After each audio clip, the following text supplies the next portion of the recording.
Today's film is perfect for anyone who enjoys titties, feet, and profound critique of the justice system and political corruption. Yes, we exist.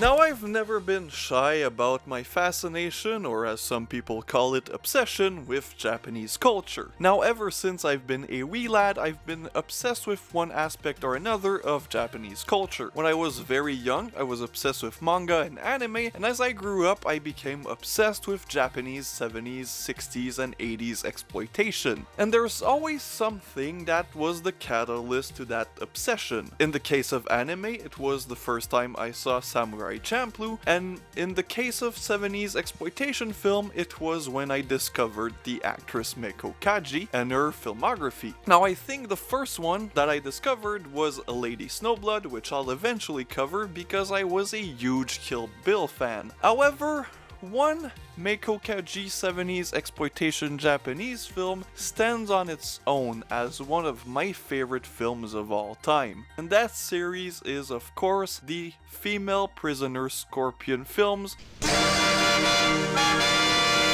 Now, I could go on for hours about this series as a whole, and don't worry, I'll eventually do it. I wanted to focus my attention on the one that started it all. Female Prisoner 701 Scorpion. I think these might be literal translation to what the Japanese title is, cause I don't know, it just sounds weird. Okay, so now that I've lost most of the people that only clicked on this for the thumbnail, what's this movie about? Well, the first one in the series is probably the one that resembles most your typical women in prison film. It starts with our main character, played by Meiko Kaji, and a friend of hers trying to escape from the prison, but they eventually get caught by what are probably the cutest ever guard dogs. The whole time they're chasing our two ladies, they're just smiling and they have their tongue out, and whenever they get killed, they play dead and they're just smiling.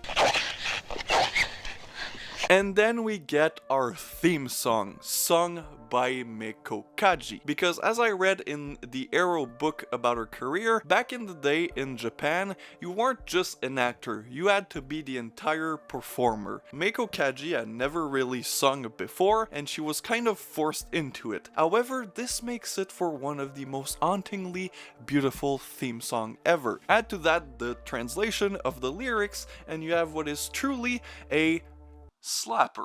Unironically, this song has been in my playlist for so long, and I love it every time it comes up on shuffle. Then, because this is Japan society, and as the old expression over there says, if a nail sticks out, you gotta hammer it in, everyone in the jail gets punished for Meiko Kaji trying to escape. This doesn't make the big dogs in the jail very happy about it, and some of our top-rated prisoners who dress in orange take advantage of the situation to torture Meiko Kaji while she's in solitary confinement. And in this film, solitary confinement doesn't look very fun. It's in a basement, it's cold, and it's wet. Kind of like the first time I had sex.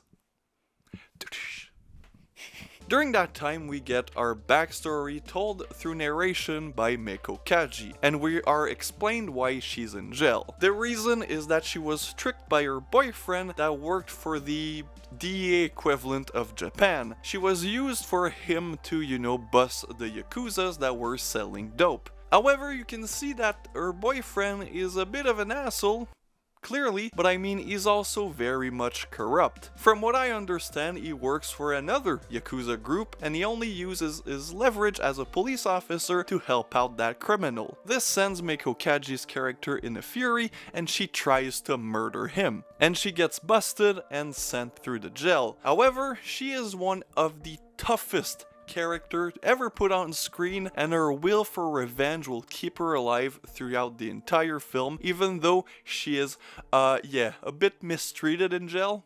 Just slightly. And during that time, her ex-boyfriend is worried that she'll eventually escape, because, she's been trying to do so, and that she'll go back on the street and try to murder him once again. So during that time, he hires a girl that's already in jail that he busted previously to kill Meiko Kaji. However, you can see this was the first of the franchise, because the film isn't just about Meiko Kaji's character, but we do follow the other prisoners. And this leads us to to the shower scene, which in American and Italian women in prison film, it's simply there to show you tits and muff. However, this is Female Prisoner Scorpion, and the exploitative scenes actually advance the story.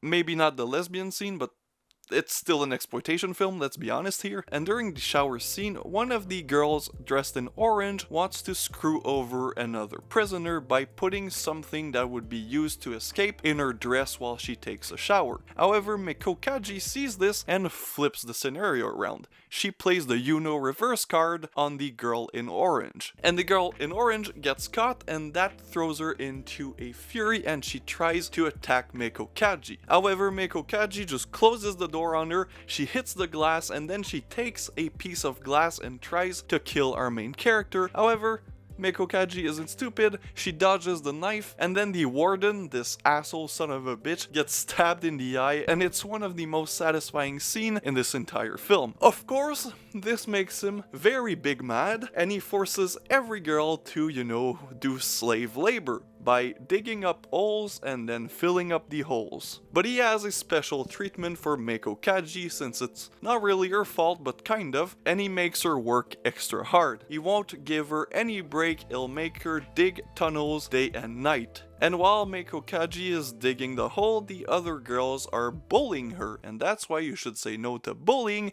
because Meiko Kaji goes full apeshit and starts a fucking prison riot that is beautiful. Anyways, the riot makes, the prisoner hold up some hostages, the guards, and then they talk to the police to eventually have food and try to escape. However, the police aren't dumb. They have read the story of the Horse of Troy, and they send in some food that are actually just police officers. Oh, and by the way, the girl that was hired by Meiko Kaji's ex-boyfriend tries to set up everyone against her, and it kind of works, and they torture her, and then she tries to set her on fire, but Meiko Kaji's only ally wakes up, sees what's happening, and then everyone turns against her, and eventually she'll die burnt alive. So anyways, the police pop up, and it's complete chaos, and then Meiko Kaji's ally is like, yo bitch, get out of here, and Meiko Kaji does exactly that. However, the warden doesn't want to call the cops to tell them that, the prisoner escaped,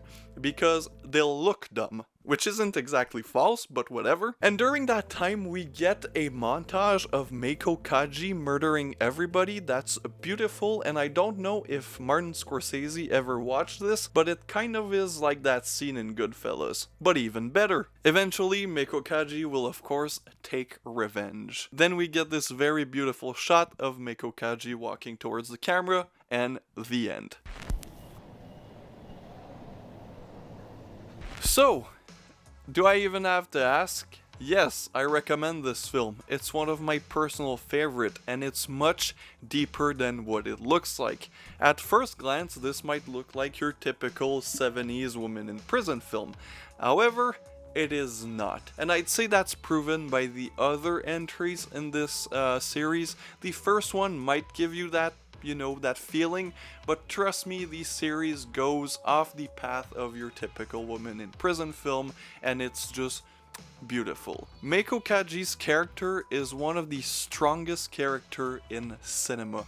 She is so good at acting without saying much. It's probably the entry in the series where she talks the most, and I think she has 5 lines of dialogue, and in the third one, I think she has 1 line, and that's it. But her acting is so good. Everything is said through her eyes that are very expressive and very beautiful. It's just a wonderful performance without saying any dialogue. Now, I might be reading too much into it, but I feel like this film has a lot to say about the Japanese society and political corruption of the time. But there are a lot of important moments that happen with a Japanese flag in the background. Whenever Meiko Kaji loses her virginity with her boyfriend, it is kind of told through a very symbolic scene of her blood making up the Japanese flag.